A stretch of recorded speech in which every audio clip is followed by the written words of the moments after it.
समझना है मर्म। एक तरुण तपस्वी ने छेड़ा, एक तरुण तपस्वी ने छेड़ा अभियान अहिंसा का। जगव्यापी हो आह्वान अहिंसा का। यही मुनिवर की कामना, यही गुरुवर की भावना। अहिंसा महाकुंभ से धर्म की हो प्रभावना। यही मुनिवर की कामना, यही गुरुवर की भावना। अहिंसा महाकुंभ से धर्म की हो प्रभावना। इस भावना से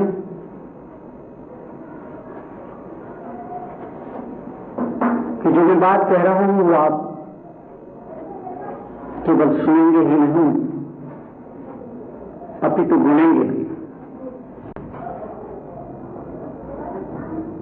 संतों को केवल सुनना नहीं है, संतों को चुनना भी है।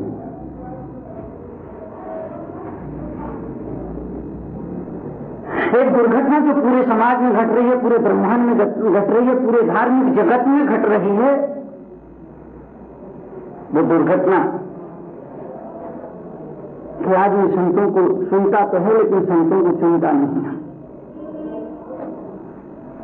सुनना महत्वपूर्ण नहीं है, सुनना हर आदमी कर लेता है, सुनना हर आदमी कर लिया करता है, लेकिन सुनना के साथ अगर चुनना हो जाए तो जीवन में, समाज में, परिवार में क्रांतिकारी परिवर्तन की किरण कहीं ना कहीं से जरूर फूट जाए।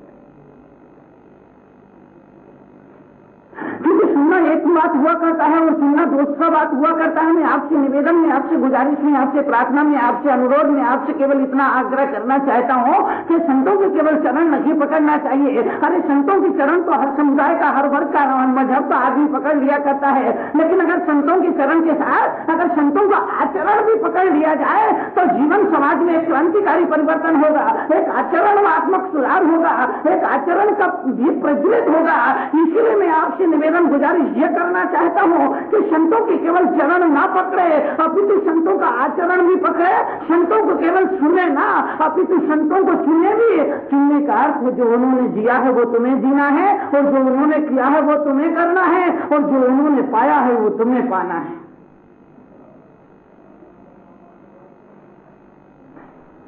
तो एक बार फिर आपके बीच में मुखातिब एक छोटी सी घटना। शेख चिल्ली एक बार लेटा था,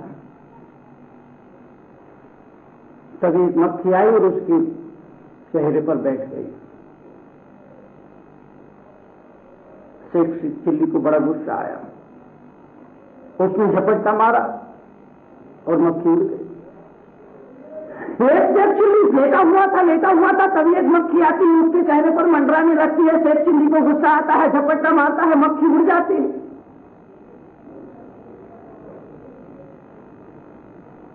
जब मक्खी उड़ गई तो शेख चिल्ली को बड़ी राहत मिली, लेकिन एक मिनट बिना हुआ होगा कि फिर मक्खी आकर के उसके चेहरे पर बैठ जाती है। इस बार फिर उसको गुस्सा आता है, झपट्टा मारता है मक्खी को पकड़ने के लिए, लेकिन मक्खी इस बार फिर उड़ जाती है। फिर आधा मिनट बिना हुआ होगा कि तीसरी बार मक्खी फिर चेहरे पर आकर के बैठ जाती है। इस बार उसको बड़ा गुस्सा आता है, फिर झपट्टा मारता है मक्खी को पकड़ने के लिए, मक्खी को मारने के लिए, लेकिन मक्खी इस बार भी उड़ जाया करती है। चौथी बार फिर मक्खी आकर के बैठती है, लेकिन इस बार कुछ हद हो गई। पहले तो मक्खी कान पर बैठी थी, चल गया, कोई बात नहीं। दोबारा मक्खी आंख पर बैठी, चल गया, बात कोई घबराने जैसी नहीं थी। तीसरी बार मक्खी कान पर नहीं, मस्तिष्क पर बैठी, काम चल गया, कोई बात नहीं। लेकिन इस बार जो मक्खी थी, वो मक्खी उस शेख चिल्ली के नाक पर बैठी थी। अब तो नाक का सवाल था, अब तो इज्जत का सवाल था। इस बार बहुत गुस्सा आया। उसने कटारी निकाली और कटारी निकाल करके एक प्रहार मक्खी पर किया, लेकिन अफसोस है कि मक्खी उड़ गई, शेख चिल्ली की नाक कट गई। मनुष्य दूसरों को कष्ट पहुंचाने के लिए जितने अधिक इंतजाम करता है, उतना ही उसे स्वयं को कष्ट उठाना पड़ता है। ये कहानी संदेश देती है, कहानी मार्गदर्शन करती है, कहानी उपदेश देती है, कहानी इशारा करती है, ये कहानी संकेत देती है कि आदमी दूसरों को दुख पहुंचाने के लिए, दूसरों को कष्ट पहुंचाने के लिए, दूसरों को पीड़ा पहुंचाने के लिए आदमी जितना अधिक इंतजाम करता है, जितना अधिक प्रयत्न करता है, जितना अधिक पुरुषार्थ करता है, सामने वाले को कष्ट मिलेगा वाले कोई जरूरी नहीं है, लेकिन आदमी को कष्ट स्वयं भोगना पड़ता है। सामने वाले की हत्या हो ना हो कोई जरूरी नहीं है, लेकिन आदमी की आत्महत्या जरूर हो जाया करती है। अरे सामने वाला उस गड्ढे में गिरे ना गिरे, लेकिन आदमी जब उस गड्ढे को बनाने जाता है तो स्वयं को गड्ढे में जरूर उतरना पड़ता है, गिरना पड़ता है। और दूसरे के मुख को काला करने के लिए आदमी अपने हाथों में जब काजल लगाता है, कालिया लगाता है, तो दूसरे का मुख काला हो ना हो कोई जरूरी नहीं है, लेकिन आदमी के हाथ जरूर काले हो जाते हैं, आदमी का दिल जरूर काला हो जाया करता है। मानव तो क्या मैं सांस भी ना लूं? नहीं, क्या विचार है आपका? एक व्यक्ति ने आकर कहा, आप थोड़ा सा धीरे धीरे बोला करें, अच्छा रहेगा। आप इतना जोर से क्यों बोलते हैं? आप इतना जल्दी जल्दी क्यों बोलते हैं? आप इतना फास्ट क्यों बोलते हैं? मैंने कहा जमाना फास्ट का है, fast food, fast music, fast train, fast प्रवचन, इसलिए मैं जल्दी जल्दी बोलता हूं। जल्दी जल्दी बोलने की मेरी वजह केवल इतना है कि आपका ध्यान, आपके प्राण, आपकी अंतरात्मा, आपका हृदय मुझसे जुड़ जाना चाहिए, मेरी अंतरात्मा से जुड़ना चाहिए। जब मेरी आत्मा से आपकी आत्मा जुड़ेगी, आपकी आत्मा से मेरी आत्मा जुड़ेगी, तब मैं अपने विचारों का संप्रेषण आप तक पहुंचा पाऊंगा, और तब मैं आपको शायद सोचने के लिए, चिंतन के लिए मजबूर कर पाऊंगा। इसी वजह से मैं इतना तेज बोलता हूँ, इतना थोड़ा गति से बोलता हूँ, इतना फास्ट बोलता हूँ कि मेरे विचार सीधे आपकी आत्मा में प्रहार हो जाए। जो प्रहार होना चाहिए वो प्रहार जोरदार होना चाहिए, ताकि वो प्रहार निरंतर बना रहे, बना रहे, बना रहे, और आदमी का एक क्षण ऐसा आए कि उसका चिंतन की धारा बदल जाए, उसकी भावदशा बदल जाए, उसकी जीवन की चर्या बदल जाए, और वो अंधकार में से निकल करके प्रकाश के धरातल पर खड़ा हो जाए।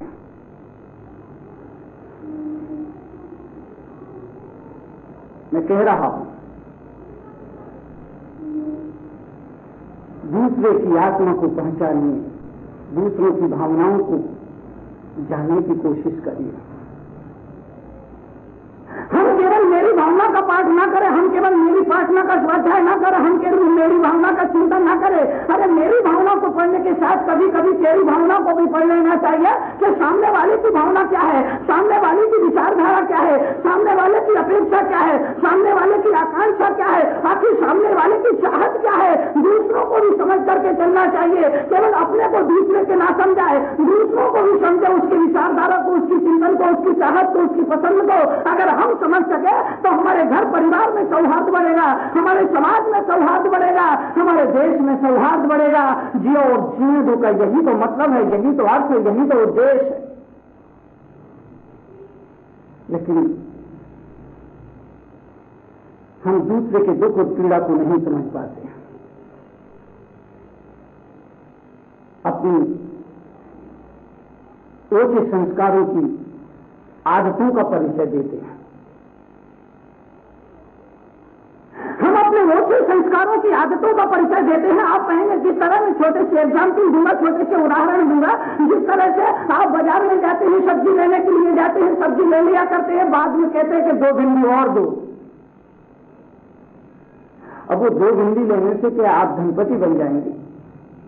नाप तोल करके आपने सब्जी ले ली, सब्जी लेने के बाद आप कहते हैं कि थोड़ा सा एक्स्ट्रा मिलना चाहिए, थोड़ा सा ज्यादा और मिलना चाहिए, तो सब्जी वाले से, फल वाले से 2 फल ज्यादा मांगते हैं, 2 भिंडी ज्यादा मांगते हैं। ये आदत ठीक नहीं है। ये ओछे संस्कारों की आदत हमारे व्यक्तित्व पर प्रभाव डालती है। इससे हमारे व्यक्तित्व का पता चलता है, इससे हमारे भीतर की घटना का पता चलता है। दूध वाला आता है, आप दूध लेते हैं, वो नाप करके दूध दे दिया करता है। दूध कर लेने के बाद, नाप का दूध लेने के बाद कहते हैं धार दो।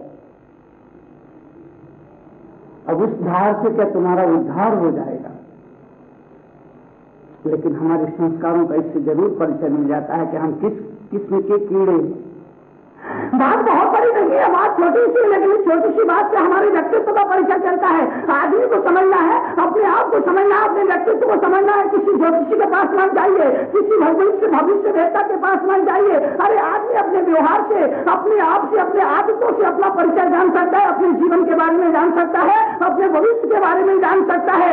आदमी का व्यक्तित्व, उसका विचार, उसका दर्शन, उसका चिंतन, उसकी भावदशा बता दिया करती है। अगर आदमी के विचार शुभ है, मंगल है, पुण्यमय है, उसका भविष्य अच्छा है। अगर आदमी अशुभ सोचता है, दूसरे का बुरा सोचता है, दूसरे को हानि पहुंचाने के बाद प्रयत्न करता है, तो समझ लेना चाहिए उसका भविष्य अंधकारमय है, उसका भविष्य गलत है, क्योंकि वो गलत विचारधारा में जी रहा है। इसलिए उसका भविष्य में अंधेरा ही अंधेरा है, दुख ही दुख है, पीड़ा ही पीड़ा है।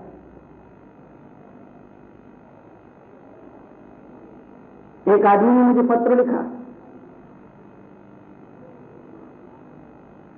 1 महीने के बाद जब वो आदमी मुझे मिला तो मैंने कहा तुम बहुत लापरवाह आदमी हो। उसकी पत्नी ने कहा मुझे श्री आपने कैसे पहचाना?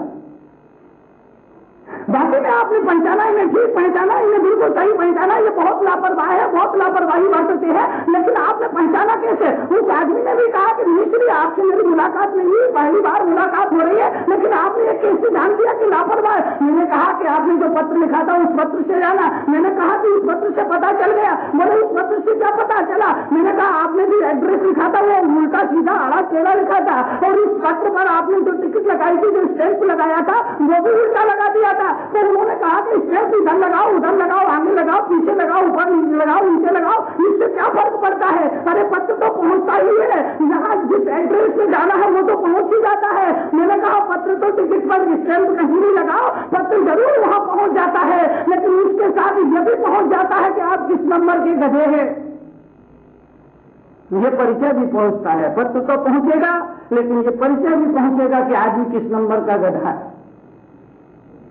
आदमी किस नंबर का गधा है, ये परिचय भी पहुंच जाया करता है। मेरा निवेदन, मेरा अनुरोध केवल इतना है कि आदमी के विचारों को पढ़कर, आदमी के व्यवहार को देख करके, आदमी की नजरों को देख करके, उसके भविष्य के बारे में, उसके व्यक्तित्व के बारे में, उसके आभा मंडल को देख करके, उसके संपूर्ण जीवन दर्शन के बारे में पता लगाया जा सकता है, अनुभव किया जा सकता है, उसका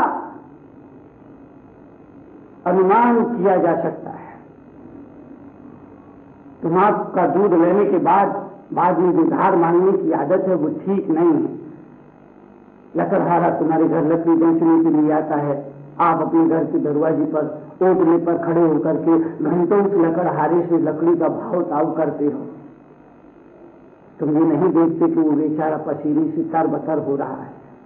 लकड़हारा है, लकड़हारा लकड़ी बेचने के लिए आया, मजबूरी है, लाचार है, भुगतता है उसके, आप उसकी मजबूरी का लाभ उठाते हो, घर के होटले पर खड़े होकर के घंटों उस लकड़ी के भाव ताव को करते हो। ये नहीं देखते कि वो पसीने से तरबतर हो रहा है, सिर्फ वो वजन लेकर के बैठा है, आप जब तक चर्चा कर रहे हैं वो वजन के भार से दबा जा रहा है। अरे इंसानियत के नाते, मानवता के नाते आपका फर्ज था उस आदमी को बुलाते, बिठाते, पानी पिलाते, उसे सुस्ताने देते, और फिर जो भाव वो मांगता, जो रुपया मांगता, उसे मुंह मांगा रुपया देते थे, लकड़ी खरीद लेते। लेकिन आदमी इस तरह की उदारता का परिचय नहीं देता है, इस तरह से इंसानियत का परिचय नहीं देता है, अभी तो अपने ओझे संस्कारों का परिचय देता है। मैं आपसे केवल इतना ही कहना चाहता हूँ, इंसान हो तो इंसानियत का परिचय दो, हिंदू हो तो हिंदू का परिचय दो, ना दो कोई जरूरी नहीं है। मुस्लिम हो तो मुस्लिम होने का परिचय दो, ना दो कोई जरूरी नहीं है। अगर आप जैन हो तो जैन होने का परिचय दो, ना दो कोई जरूरी नहीं है।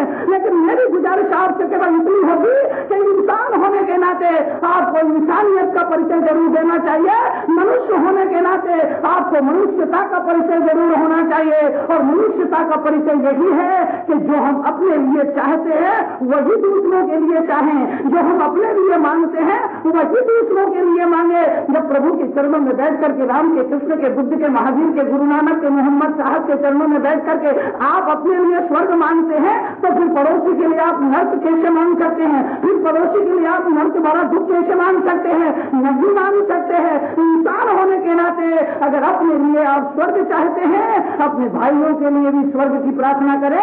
अगर आप अपने लिए आनंद और सुख चाहते हैं तो अपने पड़ोसी के लिए भी आनंद और सुख की कल्पना करें। ये इंसान का धर्म है, ये पड़ोस धर्म है, ये मनुष्यता की कसौटी है, ये मनुष्यता का तकाजा है।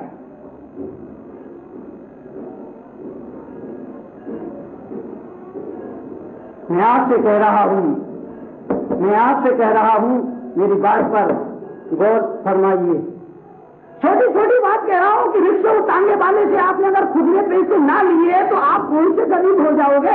रिक्शा वाला है, तांगा वाला है, मजबूर है, व्यवस्था है, गरीबी है, अभाव की जिंदगी जी रहा कर्म किसी कर्म का फल भोग रहा है। अगर आपने उससे रिक्शे वाले और टालने वाले से अगर खुदरा पैसा वापिस ना मांगे तो समझ लीजिए कि आप कोई गरीब नहीं हो जाएंगे, आपके जीवन में कोई दरिद्रता नहीं आ जाएगी। तो छोटी छोटी बातें बहुत बड़ी बड़ी बातें नहीं है, बहुत छोटी बातें।